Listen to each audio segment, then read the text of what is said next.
Bismillahirrahmanirrahim.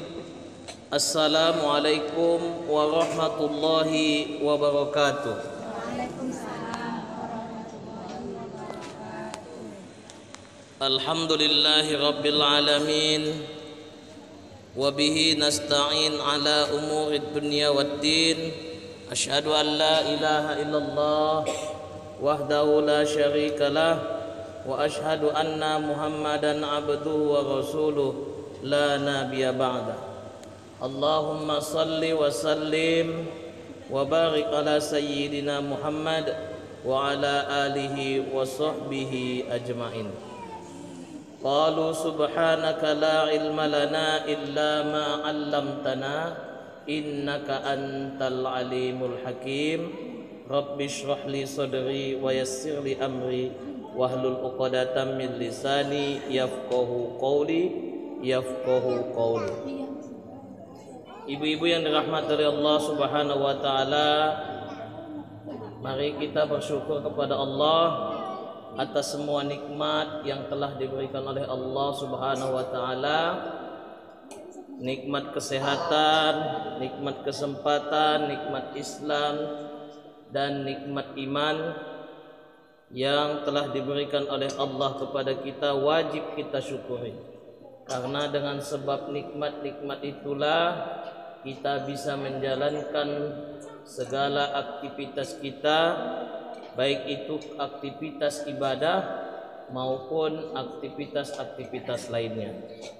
Salawat rangkaikan salam mari kita hadiahkan kepada Nabi besar Muhammad sallallahu alaihi wasallam.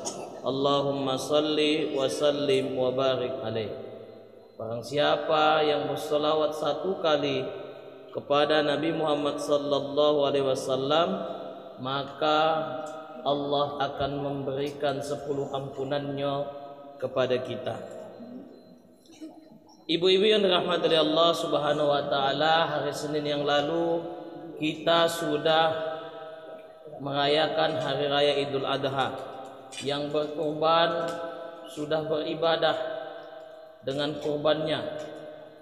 Yang naik haji juga sudah melaksanakan segala prosesi hajinya. Tinggal berharap kepada Allah agar ibadah-ibadah yang kita kerjakan ini bisa diterima di sisi Allah Subhanahu wa taala. Jadi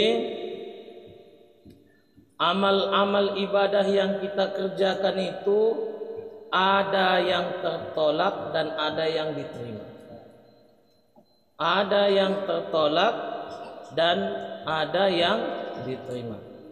Tentu harapan kita semua kalau sudah menjalankan amal ibadah yang kita kerjakan itu menjadi amal ibadah yang diterima di sisi Allah Subhanahu wa ta'ala.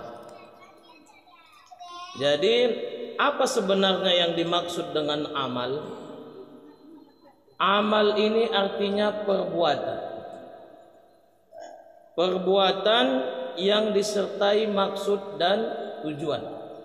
Ada maksud dan tujuannya ketika kita mengerjakan sesuatu.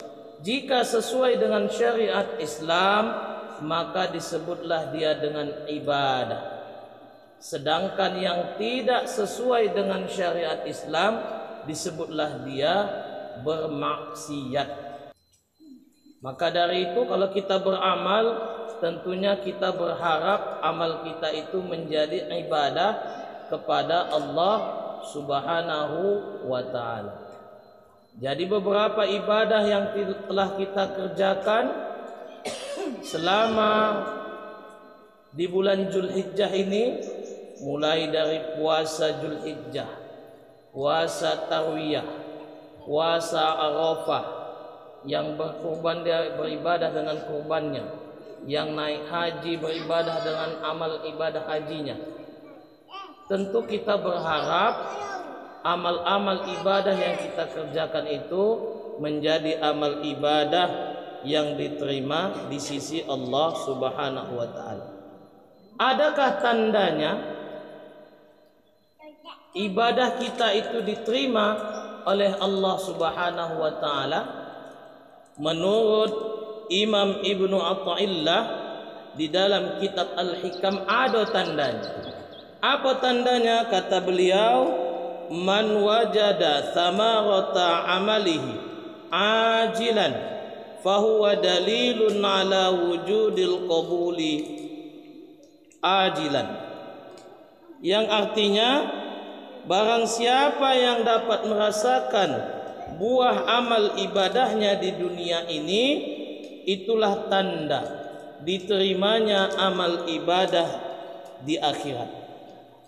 Beribadah dia, dapat dia merasakan nikmat, dapat dia merasakan nikmat buah, nikmatnya manis buah dari amal ibadahnya di dunia ini, maka itu merupakan tanda bahwasanya amal ibadahnya diterima oleh Allah Subhanahu wa taala. Salat dia dapat dirasakan nikmat dari salat. Puasa dia dapat dia merasakan kelezatan dari puasa. Membaca Al-Qur'an dia dapat dia merasakan kenikmatan dari lantunan ayat-ayat suci Al-Quran yang dibacanya. Maka ini adalah tanda amal ibadahnya yang diterima, amal ibadah yang diterima di sisi Allah Subhanahu wa taala. Yang jadi perhatian bagi kita, ketika dia salat, ketika dia membaca Al-Quran, ketika dia berpuasa dan ibadah-ibadah lain yang dia kerjakan, tak ada berkesan dalam hidupnya, biasa-biasa saja, tak ada dia merasakan kenikmatan. Dia hanya sekedar melepaskan kewajiban sudah. Maka yang seperti ini, orang yang tidak mendapatkan buah dari amal ibadahnya, maka di akhirat pun dia tidak menjadi buah dari amal ibadahnya, tidak berterima di sisi Allah Subhanahu wa taala. Jadi bagaimana cara kita agar bisa mendapatkan kenikmatan dari ibadah yang kita kerjakan? Di dalam kitab Al-Hikam yang saya sebutkan tadi, setidaknya ada 3 cara yang disampaikan kepada kita agar kita bisa merasakan nikmat dari ibadah atau merasakan buah dari ibadah yang kita kerjakan. Yang pertama katanya, melatih dan membiasakan diri dalam hal ibadah. Ada seorang wali Allah yang hidup bersama dengan ulama yang besar yang bernama Hasan Al-Basri. Namanya Utsbah Al-Ghulam. Utsbah Al-Ghulam ni terketuk hatinya untuk mendatangi pengajian Hasan Al-Basri. Datang dia ke majelis taklimnya. Didengarkannya Hasan Al-Basri menyampaikan tausiahnya. Lalu tausiah yang disampaikan itu sangat menyentuh hati. Kemudian bertanyalah Utsbah Al-Ghulam, "Wahai Syekh, bagaimana menurut pendapat Anda kepada aku seorang yang sering bermaksiat, yang selalu melakukan dosa? Apakah dosaku akan diampunkan oleh Allah Subhanahu wa taala?" Apa kata Syekh itu? Allah akan mengampunkan dosa-dosamu. Lalu Utsbah Al-Ghulam mengatakan, kalau memang Allah mau mengampunkan dosa-dosaku, maka aku berdoa kepada Allah. Aku meminta agar mendapatkan kemuliaan dari ilmu dan Al-Quran. Yang kedua, aku berdoa kepada Allah agar aku mendapatkan suara yang merdu untuk melantunkan Al-Quran. Yang ketiga, aku meminta untuk mendapatkan rezeki yang halal dan rezeki dari jalan yang tak terduga-duga. Maka Allah kabulkan 3 permintaan Utsbah al-Ghulam. Dan salah satu amalan yang dilakukan Utsbah al-Ghulam untuk mendapatkan kenikmatan dari beribadah, dia melakukan solat malam selama 20 tahun. Dan dia katakan dia bisa merasakan nikmat dari beribadah itu ketika dia membiasakan dirinya untuk terus beribadah solat malam. 20 tahun baru dia merasakan nikmat dari nikmatnya solat malam. Seorang tabi'in yang bernama Thabit al-Bunani mengatakan, beliau ini adalah ahli Quran dan hadis sekaligus murid dari Anas bin Malik. Dia mengatakan dia bisa merasakan nikmatnya membaca Al-Quran selama 20 tahun. Setelah 20 tahun dia membiasakan diri, melatih diri untuk membaca Al-Quran, baru dia mampu merasakan nikmat dari membaca Al-Quran. Sebagian ulama mengatakan bahwasanya bisa kita rasakan lezatnya membaca Al-Quran itu ketika kita mampu membaca Al-Quran itu secara tertib, secara tartil.